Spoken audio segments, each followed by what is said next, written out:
आवाज उठाएं।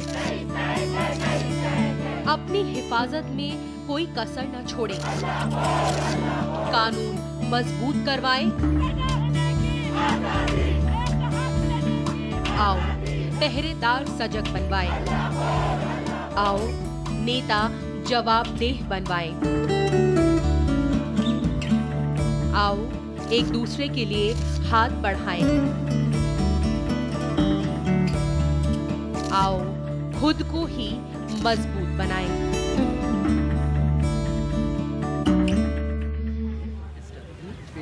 नमस्कार, बड़ी खबर में आज आवाज उठाएं।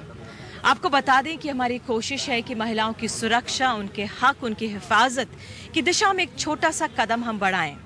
8 मार्च को अंतर्राष्ट्रीय महिला दिवस है और उससे पहले हर शुक्रवार को हम महिलाओं की स्थिति को लेकर, उनकी हिफाजत को लेकर वो कितनी महफूज हैं ये समझने की कोशिश करेंगे। जब से जस्टिस वर्मा पैनल की रिपोर्ट आई है, कई हमने बदलाव, कई हलचल देखी, उसको समझेंगे।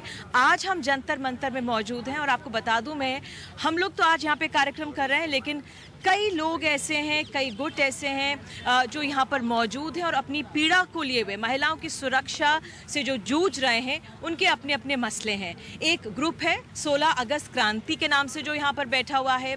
एक लड़की है जो बलात्कार की पीड़ित है, वो यहाँ पर मौजूद है। यहाँ पर एक टेंट लगाकर कुछ लोग कई दिनों से उपवास पर बैठे हैं क्योंकि किसी के साथ बलात्कार हुआ है और वो चाहते हैं उनको न्याय मिले। तो हम इसी कोशिश के साथ, हमारा भी एक छोटा सा कदम है जो हम उस दिशा की ओर बढ़ा रहे हैं कि हमारी महिलाएं जो हैं, हमारी लड़कियां देश में, वो कितनी महफूज हैं, उसको समझेंगे। तो आज जिस तरह से खबर आई कि जस्टिस वर्मा पैनल की रिपोर्ट के बाद जिस तरह से उसमें सुझाव दिए गए हैं, उसका जो एक पहलू है, जो रेप को लेकर लॉ है, उसको और सशक्त बनाने के लिए सरकार अब एक ऑर्डिनेंस, अध्यादेश लाएगी।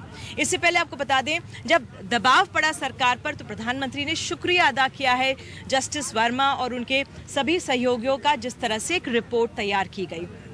एक और अच्छा कदम उठा जिस तरह से हाई कोर्ट ने कहा है कि कोई भी रेप विक्टिम हो या कोई एक्सीडेंट का विक्टिम हो, उसको तुरंत जो नज़दीकी अस्पताल है वो मदद मुहैया कराएगा। तो अपने हिसाब से देखा जाए, अपने आप में ये भी एक बहुत बड़ा कदम है।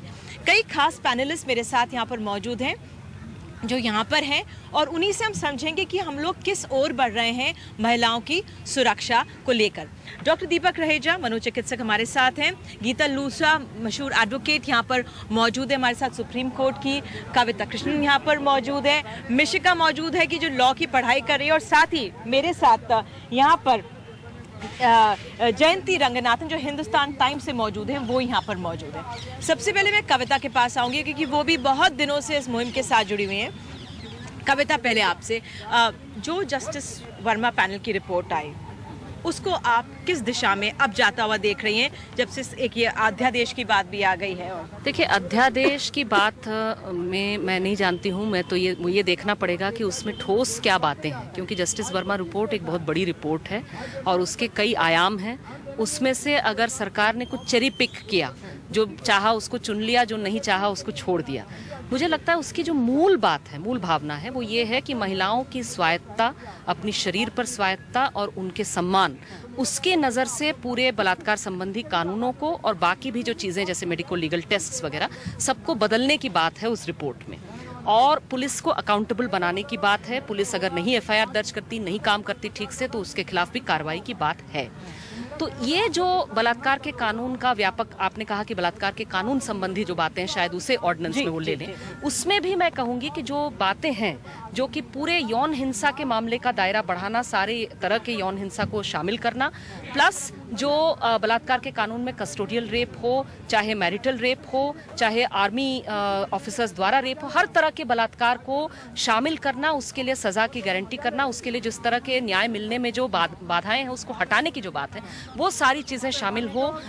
सेक्सुअल माइनॉरिटीज़ के खिलाफ भी जो यौन हिंसा होती है उसको भी शामिल हो। ये सारी बातें मैं देखना चाहूँगी जहाँ तक कानून संबंधी बात है। मुझे ऐसा लगता है कि अमूमन जो ज़ोर दे के उन्होंने बात कही कि जो छोटे छोटे हिंसात्मक सेक्सुअल असॉल्ट के किस्से जिनको आम रोज़मर्रा की ज़िंदगी में हम बढ़ावा देते हैं, अपने सामने ही छेड़छाड़ होते देखते हैं, ईव टीजिंग को होते हुए देखते हैं, किसी को सीटी बजाते हुए देखते हैं, पिक्चरों में आम जिंदगी में इस बात को बढ़ावा देते हैं कि एक लड़की अगर ना कह रही है तो उसमें कहीं हाँ छुपी है। इस पे जस्टिस वर्मा ने बहुत ज़ोर दे के कहा है कि इस पे समाज को ज़ीरो टॉलरेंस डिक्लेयर करनी होगी और इसको भी उस दायरे में लाया गया है, आउटरेजिंग दी मॉडेस्टी।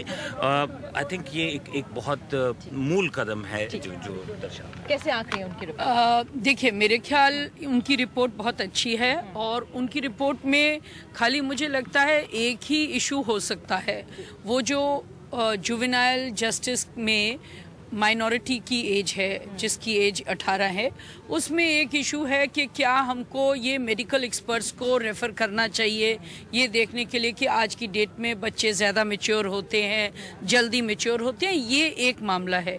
दूसरा मामला है सेक्सुअल असॉल्ट की डेफिनेशन। लॉ कमीशन ने ये सजेस्ट किया था कि ये रेप की जो डेफिनेशन है, एक तो रेप की वर्ड को रिमूव करके डेफिनेशन को सेक्सुअल असॉल्ट किया जाए, सो दैट कोई भी, जैसे आप स्त्री में ऑब्जेक्ट इंसर्ट करें या फुल पेनिट्रेशन नहीं हो, उसको भी सेक्सुअल असॉल्ट और रेप से इक्वल कर दिया जाए। ये एक और मुझे लगता है उन्होंने इस बात की, इस परिभाषा को बढ़ाया नहीं है। पर बाकी तौर पे जो उन्होंने गैंग रेप में, सामूहिक बलात्कार में जो उन्होंने सजेशन दिए हैं कि पनिशमेंट बढ़ाई जाए, वो इस केस में तो लागू नहीं होगा, पर फ्यूचर के लिए उन्होंने, और मुझे लगता है कि पार्लियामेंट ने भी यही कहा है कि ऑर्डिनेंस आएगी इस इशू पे कि इमीडिएटली हम पनिशमेंट को बढ़ाएं और पनिशमेंट को, लाइफ इम्प्रिजनमेंट को रियल लाइफ इम्प्रिजनमेंट करें। सो ये ordinance actually limited to this issue. ठीक है, बिल्कुल अपने आप में। अलका लांबा हमारे साथ जुड़ गई हैं। अलका, सरकार की तरफ से आज ये खबर आ रही थी कि ऑर्डिनेंस लाया जाएगा, क्या होगा उसमें, कुछ आपको मिला डिटेल्स?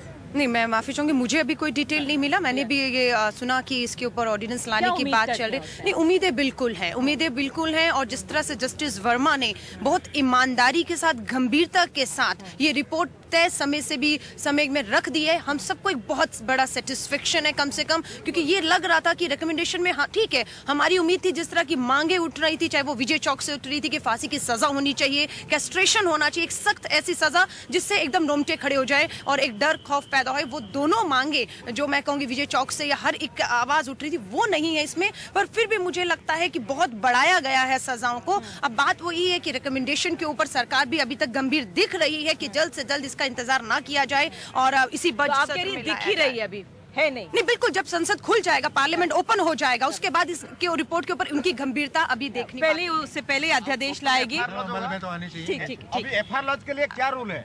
ठीक है, अभी उस पे आएंगे, उसी पे आएंगे। हमारे साथ तमाम लोग यहाँ पर मौजूद हैं जो रोज आते हैं और उनकी काफी आगे बढ़ाएंगे, ये नहीं कहा कि एक्शन लेंगे। ठीक है, आप कैसे देख रहे हो? देखिए, मुझे लगता है कि ये जो भी जस्टिस वर्मा की रिपोर्ट हम आज पढ़ रहे हैं, बिल्कुल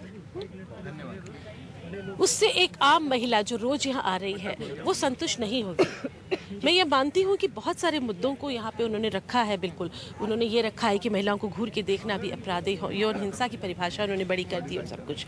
लेकिन फिर भी इस वक्त देश को एक बहुत बड़े झटके की जरूरत है। 2 महीने से, मतलब मुझे लगता है यहाँ जितने लोग बैठे हैं उन्होंने नया साल नहीं मनाया है, वो वैलेंटाइन डे भी नहीं मनाएंगे और इस तरह की सारी चीज़ें स्थगित हो रही हैं। मैंने कई जोड़ों को ये कहते सुना है कि हम शादी नहीं करेंगे बिल्कुल, क्योंकि मन नहीं है हमारा इस तरह। तो ऐसे इसमें मतलब मुझे लगता है कि जो भी बलात्कारी थे उनके लिए कुछ गहरी सजा का प्रावधान होना चाहिए। India's #1 news app just got even better. Download NDTV's new app. Fully optimized for retina display, full screen view, faster response time, and Sudoku. NDTV's new iPad app. Download now.